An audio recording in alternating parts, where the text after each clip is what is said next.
નમસ્કાર મિત્રો, education update ચેનલમાં આપનું હાર્દિક સ્વાગત છે.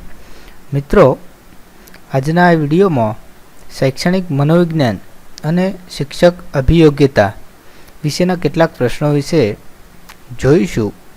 તો શરૂ કરીએ. પ્રશ્ન છે, શિક્ષણ એટલે અનુભવોનું સતત થતું પુનઃનિર્માણ. આ વિધાન કયા વાદનું સમર્થન કરે છે? જવાબ, વ્યવહારવાદ. યુવાનોને અધોગતિ તરફ લઈ જનાર નાસ્તિકનું બિરુદ કોને મળ્યું હતું? જવાબ છે, બાર્ટ્રાન્ડ રસેલ. વ્યવહારવાદ અનુસાર અભ્યાસક્રમ કેવો ન હોવો જોઈએ? જવાબ, પૂર્વ નિર્ધારિત. નીચેનામાંથી કયો સિદ્ધાંત વ્યવહારવાદ અનુસાર અભ્યાસક્રમ રચવામાં સક્ષમ નથી? જવાબ છે, કુદરત વડે કેળવણી. નીચેનામાંથી કયો વિષય ન શીખવાની વ્યવહારવાદ હિમાયત કરે છે? જવાબ, સંસ્કૃત. વ્યવહારવાદ અધ્યયનમાં કોની સક્રિય ભાગીદારીને મહત્ત્વ આપવાનું સૂચન કરે છે? જવાબ, અધ્યેતાની. વ્યવહારવાદ કઈ શિક્ષણ પદ્ધતિની હિમાયત કરે છે? જવાબ છે, પ્રોજેક્ટ.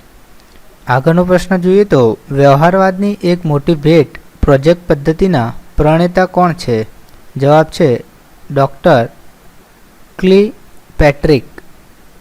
નીચેનામાંથી કોની પદ્ધતિ વ્યવહારવાદ પર આધારિત છે? જવાબ છે, ફ્રોબેલની પદ્ધતિ. વ્યવહારવાદીઓ કેવા પ્રકારની શિસ્તના હિમાયતી હતા? જવાબ, સામાજિક શિસ્ત. વ્યવહારવાદ જ્હોન ડ્યુઈ કેવા પ્રકારની શિસ્તના વિરોધી હતા? જવાબ, પરંપરાગત શિસ્ત. માનવીના મનમાં ચાલતા સંઘર્ષોને સમજવાનો પ્રયત્ન કોણે કર્યો હતો? જવાબ છે, ફ્રોઇડ. મનોવિજ્ઞાન સજીવ પ્રાણીઓના વર્તનનું હેતુલક્ષી વિજ્ઞાન છે. આ વ્યાખ્યા કોણે આપી? જવાબ છે, મેકડુગલ. મનોવિજ્ઞાનની સૌપ્રથમ પ્રયોગશાળા કોને સ્થાપી હતી? જવાબ, વુન્ટ.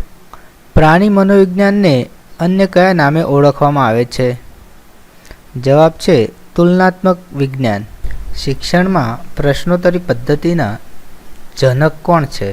જવાબ, સોક્રેટિસ. શિક્ષણમાં સંવાદ પદ્ધતિના જનક કોણ છે? જવાબ, પ્લેટો. પ્રકૃતિવાદની વિચારધારા કોને સમજવાની પ્રમાણભૂત ભૂમિકા પૂરી પાડે છે? જવાબ છે, માનવને, માનવના મનને, વર્તનને, ઉપરોક્ત તમામને. કેળવણી એ આડંબર વિનાની હોવી જોઈએ. આ સિદ્ધાંત કયા વાદને સમર્થન આપે છે? જવાબ છે, પ્રકૃતિવાદ. પ્રકૃતિવાદ કયા પ્રકારના શિક્ષણનો વિરોધ કરે છે? જવાબ, પુસ્તકીય. પ્રકૃતિવાદની શિક્ષણ જગતને કઈ એક મોટી ભેટ છે? જવાબ, ક્રિયા દ્વારા શિક્ષણ. પ્રકૃતિવાદ નીચેનામાંથી પૈકી કઈ પદ્ધતિનો વિરોધ કરે છે? જવાબ, કથન પદ્ધતિ. પ્રકૃતિવાદે શિક્ષણ જગતને કયા નવા વિચારની ભેટ આપી છે? જવાબ, બાળકેન્દ્રી. પ્રકૃતિવાદની મોટી મર્યાદા કઈ છે? જવાબ, પુસ્તકીય જ્ઞાનનો વિરોધ. વ્યવહારવાદની ઉત્પત્તિ કયા ગ્રીક શબ્દ પરથી થઈ? જવાબ, પ્રેગ્મેટિકોસ. વ્યવહારવાદને અન્ય કયા નામે ઓળખવામાં આવે છે? જવાબ છે, ઉપયોગિતાવાદ. વ્યવહારવાદ એ મૂળભૂત રીતે શું છે? જવાબ, જ્ઞાનવાદી વિચારધારા. વેરાયટીઝ ઓફ રિલિજિયસ એક્સપિરિયન્સ પુસ્તકના લેખક કોણ છે? જવાબ, વિલિયમ જેમ્સ. શિક્ષણના ધ્યેયો હોતા નથી, ધ્યેયો માત્ર વ્યક્તિના હોય છે. આ વિધાન કયા તત્વચિંતકનું છે? જવાબ, જ્હોન ડ્યુઈ. વિદ્યાર્થીના ગતિશીલ અને લચીલા મનનો વિકાસ કયા વાદમાં સૂચિત છે? જવાબ, વ્યવહારવાદ. વ્યક્તિના શારીરિક વિકાસની દિશા માથાથી ખાલી જગ્યા સુધી હોય છે. જવાબ, દળ. જન્મ સમયે માણસના મગજનું વજન કેટલું હોય છે? જવાબ, 350 ગ્રામ. બાળકને સામાજિક બનાવવામાં કોનો અર્થપૂર્ણ ફાળો હોય છે? જવાબ, કુટુંબ. સ્થિર મનોભાવ અનુભવમાંથી ઉત્પન્ન થતી માનસિક ગ્રંથિઓ જ છે. આ વિધાન કોનું છે? મેકડુગલ. પુખ્ત વયની માનસિક વિકાસની જાણકારી મેળવવા કઈ કસોટી વપરાય છે? જવાબ, વેક્લસર. આવેગો મિત્ર અને શત્રુ બંનેનું કામ કરે છે. આ વિધાન કોનું છે? જવાબ, સોરેનસન અને મામ. અભિસંધાન દ્વારા આવેગો વિકાસ પામે છે. આવો પ્રયોગ કોણે કર્યો હતો? જવાબ, વોટસન. ચિંતન પ્રક્રિયામાં કોનું મહત્વ વધારે છે? જવાબ સંકલ્પનાઓ. અધ્યયનની પ્રક્રિયાને વિસ્તૃત રીતે કોણે સમજાવી છે? જવાબ ડેસિલ.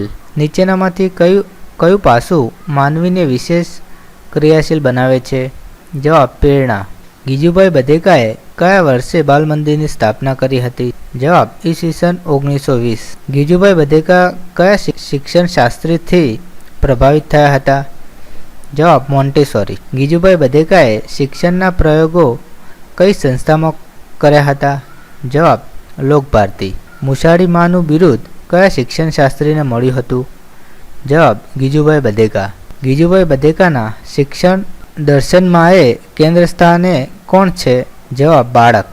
જ્હોન ડ્યુઈએ કઈ શિક્ષણ પદ્ધતિની ભેટ આપી છે? જવાબ પ્રોજેક્ટ પદ્ધતિ. સત્યમ શિવમ સુંદરમ એ કેવું મૂલ્ય છે? જવાબ શાશ્વત. વિદ્યાર્થીની કોઈપણ વિષયમાં કચાશ નબળાઈ જાણવા કઈ કસોટી લેવામાં આવે છે? જવાબ નિદાન. વિદ્યાર્થીના વર્તનના નમૂનાનું અનાત્મલક્ષી અને પ્રમાણિત માપન કઈ કસોટીથી થઈ શકે? જવાબ પ્રમાણિત. નીચેનામાંથી કયું એક આદર્શ પ્રશ્નપત્રનું સોપાન નથી? જવાબ આત્મલક્ષી પ્રશ્નોને સ્થાન. બ્લુપ્રિન્ટ ક્યારે શિક્ષકને મદદરૂપ થાય છે? જવાબ પ્રશ્નપત્રની રચનામાં. શૈક્ષણિક આંકડાશાસ્ત્રમાં માહિતીના કેન્દ્રસ્થ વલણને ખાલી જગ્યા કહે છે? જવાબ મધ્યવર્તી સ્થિતિ. નીચેનામાંથી કયું એક મધ્યવર્તી સ્થિતિનું માપ નથી? જવાબ આવૃત્તિ વિતરણ. શૈક્ષણિક મૂલ્યાંકનમાં આવતા સહસંબંધ માટે કયું એક માપ યોગ્ય નથી? જવાબ સહવિચલન. હેનરી ફોયેલે દર્શાવેલા પ્રબંધ વ્યવસ્થાપનના કર્તવ્યમાં કયું એક અયોગ્ય છે? જવાબ ટુ કાઉન્ટ. લોકો દ્વારા કાર્યો કે બાબતો હાંસલ કરવાની કલા એટલે વ્યવસ્થાપન. આ કોની વ્યાખ્યા છે? જવાબ મેરી પાર્કર ફોલેટ. શાળા પ્રબંધ પ્રક્રિયાના મૂળભૂત તત્વોમાં કયું એક સમાવેશ થઈ શકે નહીં? જવાબ કડક શિક્ષા. શાળા પ્રબંધના કાર્યોમાં કયું એક સમાવેશ ન થાય? જવાબ સરકારી સેવા. શિક્ષણમાં ગુણવત્તા સુધારવાના પરિબળોમાં કયું એક અયોગ્ય છે? જવાબ માત્ર સરકારી નિયંત્રણો. ભારત સરકારે 1977માં માધ્યમિક શિક્ષણની સમીક્ષા કરવા કઈ સમિતિની રચના કરી હતી? જવાબ ઈશ્વરભાઈ પટેલ સમિતિ. તો મિત્રો, આવી જ રીતે અમે ટેટ 2ના તમામ સિલેબસને કવર કરતા હેતુલક્ષી પ્રશ્નો તેમજ કન્ટેન્ટના વિડીયો લાવતા રહેશું. તો જોતા રહો અમારી ચેનલને. વિડીયો જોવા બદલ તમારો ખૂબ ખૂબ આભાર.